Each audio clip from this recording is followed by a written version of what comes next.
Thus, the fundamental theorem of calculus states that if we want to evaluate the definite integral from a to b of f of x dx, we first find the antiderivative f of x, evaluate it from a to b by plugging b and plugging a, and then find the difference of the two.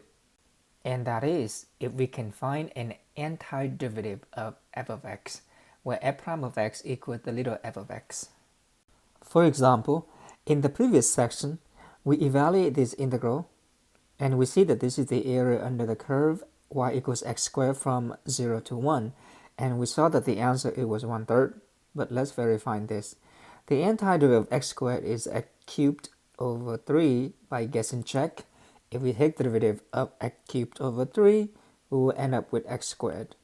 The fundamental theorem of calculus said that we can evaluate this antiderivative from a, x equals 0, and b, x equals 1, and that is 1 cubed over 3 minus 0 cubed over 3.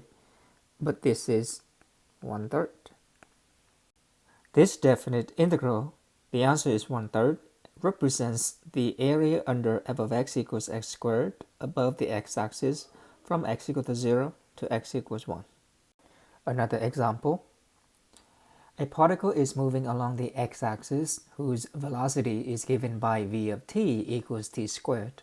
Find the displacement of the particle during the first 3 seconds.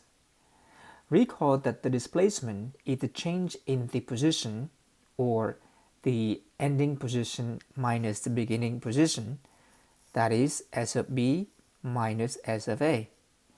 And we see that if the antiderivative of the velocity is the position, then we can apply the fundamental theorem of calculus. The net change theorem states that the change in the position is the definite integral from 0 to 3 of the velocity. The antiderivative of t squared is 1/3 t cubed. Using the fundamental theorem of calculus, we evaluate this to get 9. This represents the displacement of the particle from t equal to 0 to t equals 3.